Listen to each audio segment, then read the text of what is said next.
Dr. Umesh Jindal and Dr. Sheetal Jindal. And thank you so much for being a part of NariTalks today. It's an absolute honor and pleasure to have you both.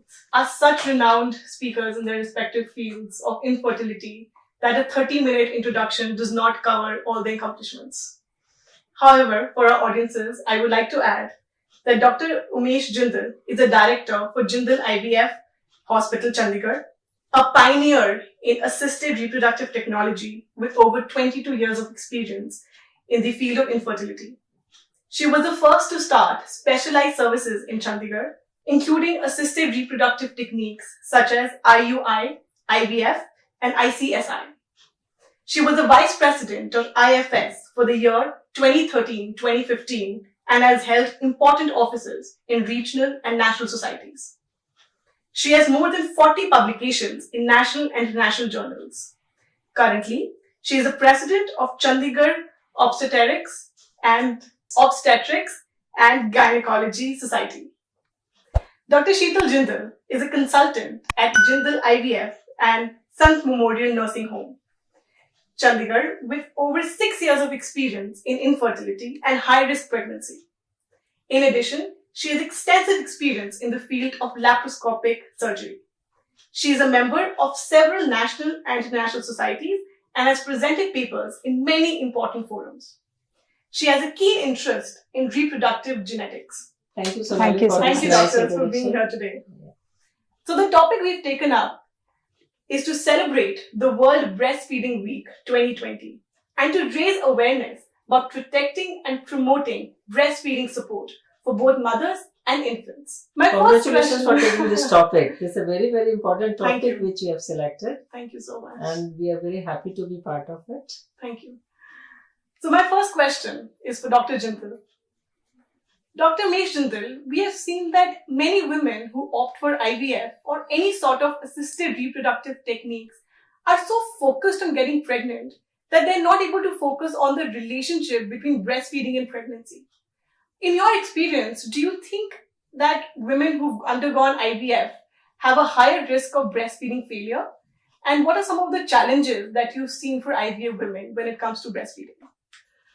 I think there's a lot of misconception regarding IVF.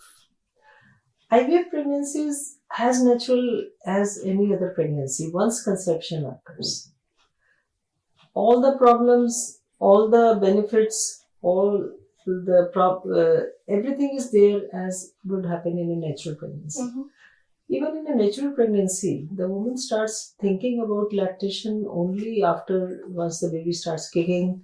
Mm. The woman starts feeling that, yes, now I have to prepare for delivery. Okay. The same thing happens in IVF. And in my experience, I don't think the IVF pregnancies are any more likely to have a lactation failure as compared to a natural pregnancy. Okay. So I don't think this is a very high misconception.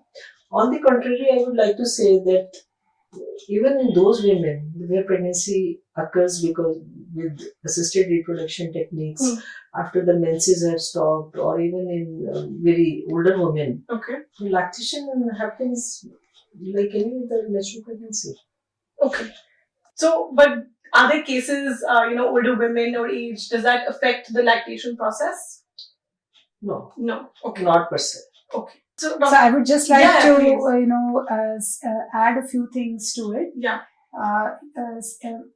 As Dr. Jindal has said that IVF per se, rather I would say IVF mothers are more keen for motherhood because they have had their pregnancy after a long time. Yeah. So from that perspective, they would always want to breastfeed their children. There are few factors which would, what interferes with their lactation is probably there is a slightly higher incidence of cesarean section. Okay. So from that perspective, if we say, it's not that the breast milk which they produce is less, but yes, the pain associated with the cesarean in the initial days, or maybe, there are higher chances of twin pregnancies. Right. So the milk, which they produce could be a little less for the, twins initially, or if they have had a preterm delivery. Okay. So these are the few things which, are found to a slightly higher level in IVF pregnancies. So these could be, we would say, hindrances, Right. in IVF pregnancies. But as far as milk production is concerned or lactation failure is concerned, I think it is absolutely a misnomer. This does not happen. Okay. So these are some of the challenges we can say, in IVF pregnancies with respect to lactation and breastfeeding, but not as a failure. Failure. Not a Okay. lactation failure. Understood. So if we talk about these current times, the pandemic that has gripped the entire world, we have seen our entire healthcare services stretched thin. That means our lactation experts, our counselors, our healthcare services, they're diverted to other, all the resources are diverted to other projects, to deal with the crisis that is at hand. So proper support or counseling for women who breastfeed is not there. And in a country like India, which already has a very limited breastfeeding support structure, this entire situation is exasperated in a country like India. So how important do you think skilled breastfeeding is for women? And how can skilled breastfeeding actually start the appropriate journey for breastfeeding and maintain it during these times? Okay. So I think skilled breastfeeding is an art, and the ideal time to start to know about breastfeeding is the pregnancy. Okay. So what happens is, if the mother is not trained or counseled or encouraged that during her pregnancy, during those 9 months of pregnancy, that she has to breastfeed the child later on, then the whole process becomes more difficult. Right. So obviously, I would say that it's not that the COVID infection will be there for the whole pregnancy. So if the process of breastfeeding training is started in the antenatal period, in the pregnancy period, then and all the myths and facts are given to the female and in those appropriate times, it is not going to cost anything. Neither it is going to have any strain on the infrastructure, which we all talk, that breastfeed. After the delivery, the whole scenario changes. Obviously, the focus of the mother changes. She undergoes a lot of changes post delivery. But the ideal time to tell the mother about skilled breastfeeding is the antenatal period. Okay. It should be a slow process. We can start it after 30 weeks. We can tell the mother how the feeding has to be done, what are the advantages of breastfeeding, and not advantages she can Google and she can read from a lot of places. But what is most important is how to do breastfeeding. That is what is an art which needs to be told to the mother, and the best time, according to me, is the antenatal period. Yeah. So this is what I would say, and this is what I would tell all the whole society and per se, or the patients and the doctors, that the best time to train a mother how to breastfeed is the antenatal period. Right. So I fully agree with her that for a woman who's not affected by COVID, even during this COVID time, the standard methodology should be there. But the problem during the COVID time, what is happening is the OPDs are restricted in government hospitals. Right.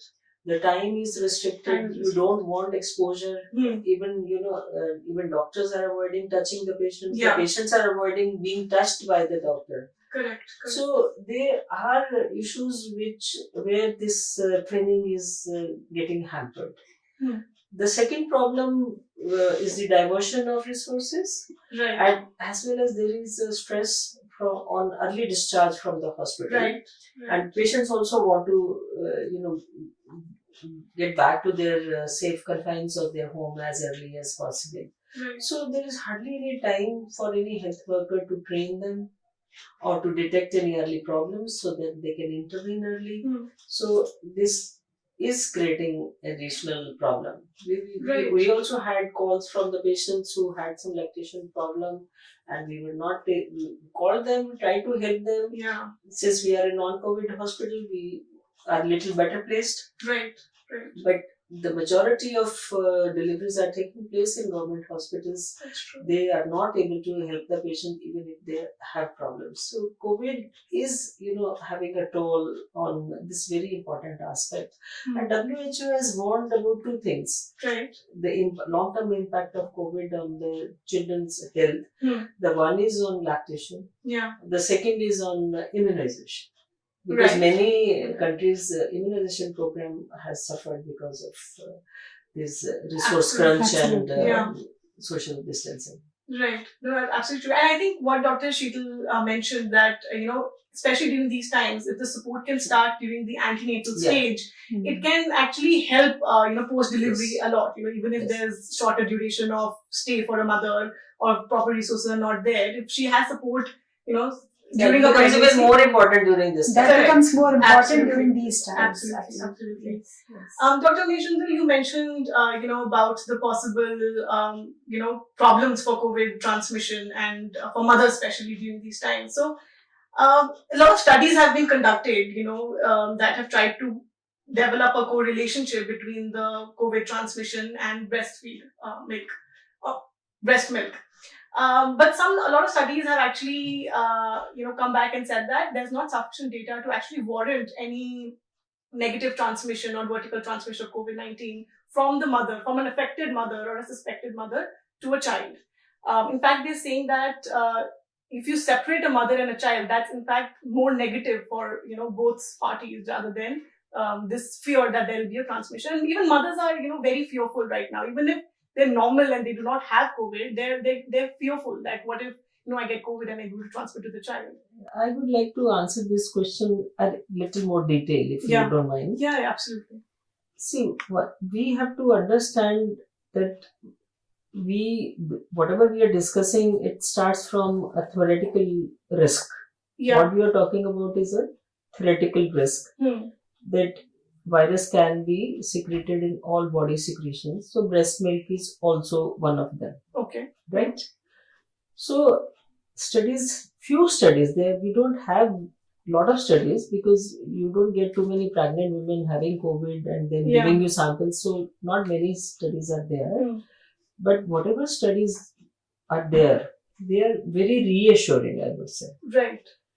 The secretion of viral particles in breast milk has been reported in minority of cases, like out of 2% or 3% kind of thing. And these are also viral products, not particles. Not the live virus. Not live virus, which is capable of replicating.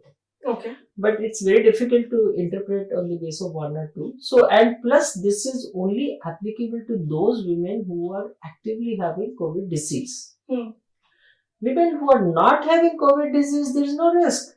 The virus is not there in the air. If you don't have virus at your home, you are very safe in the confines of your home. You don't have to worry. You don't have to worry to touch the baby, to hold the baby. Only thing you have to avoid is the visitors that you cannot have. You have to take all the precautions what is there. So those things would be there. And then coming to the vertical transmission again, there is some evidence that protective antibodies are secreted in breast milk. So rather than creating a vertical transmission, you may be protecting the baby against virus if you breastfeed the baby. So we all know, I think, and I hope you know that newborn baby gets lots and lots of antibodies from the mothers. Right. So all those antibodies protect the baby for next few months. This is one of the main benefits of lactation, that babies are protected against many diseases, and COVID is also likely to be one of those. The protection may be there because of breastfeeding. So there's absolute no concern why we should not encourage women to lactate their babies. Only case where you would avoid breastfeeding in COVID situation is, and if woman is not too sick, she can maintain her lactation by the manual expression of milk or with the help of a breast pump, which can be sterilized properly, and the baby can still receive the benefits of breast milk. Okay, understood. So, doctor, you just mentioned how important lactation and breastfeeding is for women as well as the child. But a lot of companies are promoting, especially during these times, are aggressively marketing breast milk substitutes and other infant foods. They're actually playing on the fact that during these COVID times, because of this transmission, which is still not very clear to the public, there's transmission or not. These companies are playing on that fact that, you should rather go for these milk substitutes and not, put your child in danger. I think it is very, very clear that these formula milks have some role, but they cannot replace breastfeeding. Right. This is, it has come a lot of times. Like there was a time when, with HIV also, it was suggested that they should be completely, HIV positive mothers should not breastfeed their child. Okay. But then when you compare the advantages of breastfeeding as compared to the disadvantages of not feeding your child, it is very, very clear that breast milk, whatever formula companies come, breast milk is the ultimate food for the child. Okay. Yes, in few cases, for example, if due to COVID mother is very sick, she is in the ICU, or then in those cases, if the mother is physically not fit to feed the child, definitely the child needs his or her food. Then in those circumstances, yes, formula milks definitely have a role. But once the mother is, and in those cases also, if there is a possibility, if the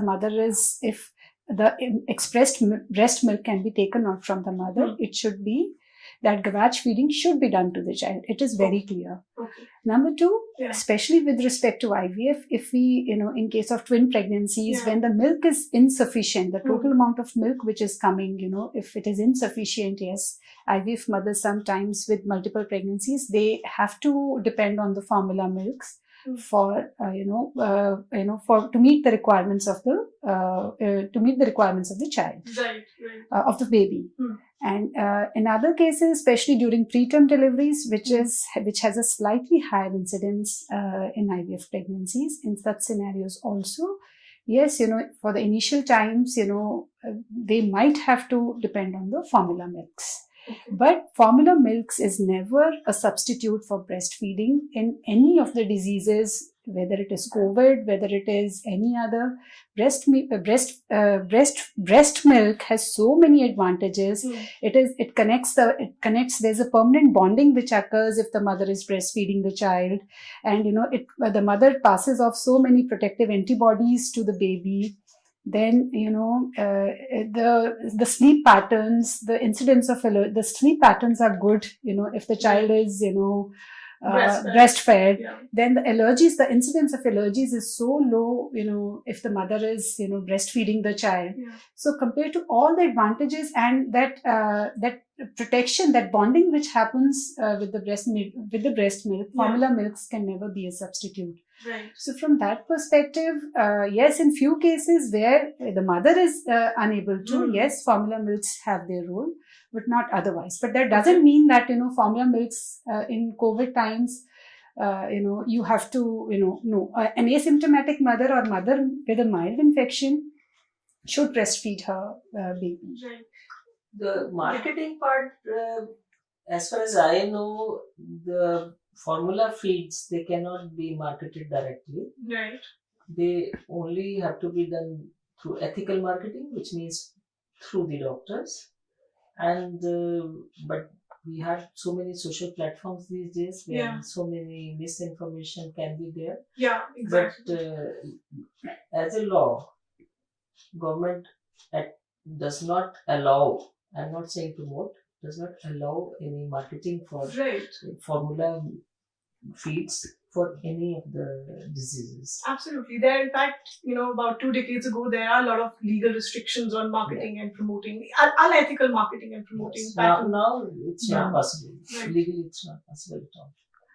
Dr. Sheetal, there's another set of women, who prefer milk substitutes to breastfeeding, are the working women, who are extremely ambitious, career-oriented. They don't want to take out the time to breastfeed, or they don't want to, undergo that process. I think this is a very touchy topic. You're a working woman, you have a small kid, and so what kind of advice would you give to working mothers to make sure that they do breastfeed, they start that journey, because as you said, there's so many benefits. There's a bonding process that happens. So how do they manage that? What advice? I think the biggest factor which promotes breastfeeding is the motivation of the mother to breastfeed her child. Yeah. So I think if the mother is motivated enough, and she knows what she's imparting to her child, then under all circumstances, she will breastfeed. Right. And the government gives 6 months of maternity leave, and we always say that it's 6 months of exclusive breastfeeding. Yeah. Yeah. So I think, and the second thing is the training of the mother, as I mentioned earlier also, that if the mother is unaware as to how she has to breastfeed, then these are the hindrances which, promote a mother, not to breastfeed the child. She says, nahi aata hai doodh. And मेरे इतने cracked nipples. Most of the mothers come to me कि ma'am इतना pain है cracked nipples की वजह से, because she doesn't know how to feed well, feed the child properly. She develops those cracks, and then that demotivates her कि I don't want to breastfeed. I mean मेरा milk कम हो गया, because pain is one factor which is a big hindrance for a mother to breastfeed her child. I see. So so I would always, again, I would suggest, this is a practical thing, that if the mother is taught well how to breastfeed, then, she would feed. Right. And certain informations which the mother should have about breast milk, like you can keep it at room temperature for 24 hours. And you can bottle the breast milk in case the mother is a working woman. She can always store her breast milk, and then, once she's not, at home, then, somebody else can, just give that expressed breast milk to the baby. So these are the few methods, which would, I would say the working mothers should adopt to, to complete the process of breastfeeding. I think that you touch on a very important topic, that it's not only important to provide support to the breastfeeding mother, but it's very important to support the families as well, for them to also know this kind of knowledge, so they can support the mother in other ways. And I would like to... Yeah, one of the very is the knowledge also. Yeah. Because many mothers don't know that breast milk can be stored. Yeah. Very simple thing, that it can be stored. Yeah. And it nothing happens to it within 24 hours. Correct.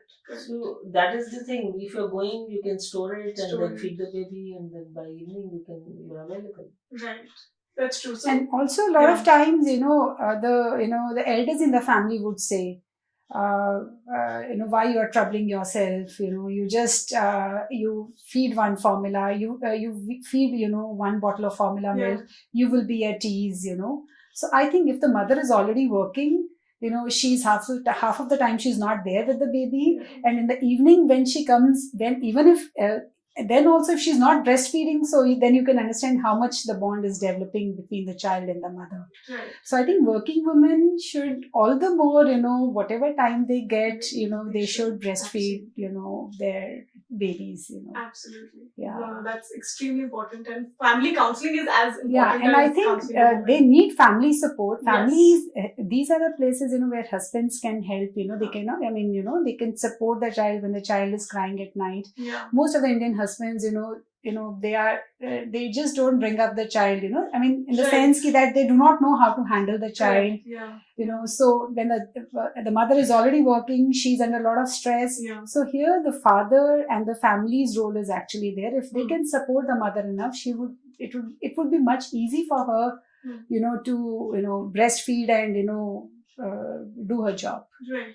Actually, because of this COVID, our lactation program also suffered. We had started a very comprehensive nurture program to look after the social needs of the pregnant women. Which was there, and in that we had, training of families, training of fathers, then, practical demonstration by the nurses regarding lactation, baby care, and other things. Yeah. And we had a dedicated lactation counselor who would visit every delivered mother and guide her properly regarding lactation. So with this COVID, even that program has definitely suffered, but we would like to get back to it as soon as the risks are little less. Absolutely. I think when it was very, we thought that we are contributing a lot to the cause. by that program. I think this is something that all clinics, all hospitals should adopt. This sort of Absolutely, program. yes. So this is an important resource that they should put in. It's not like it's a Yeah. waste of money or this is like extra burden. But I think it's extremely important to have these programs. Yes. So talking about the breastfeeding support infrastructure in India today, we already established that it's not great. There's no infrastructure to support breastfeeding mothers. Our medical schools, that teach students about pregnancy, infertility, and all of these things, they're not focusing too much on, lactation, breastfeeding support, and these things are not there. Like, do you feel like these medical schools are not adequately preparing our health experts, our students, our future lactation experts to meet the needs and the demands for breastfeeding mothers in our country? I think, breastfeeding, to encourage a mother to breastfeed requires a lot of counseling. Yeah. So as medical students and as when the students are part of an institute, I would say, these are small aspects of pregnancy which are not stressed upon. So the breastfeeding is considered the job of a counselor. The doctors would, just say 1 or 2 lines, okay, you should breastfeed your child for 6 months. But this one line doesn't suffice.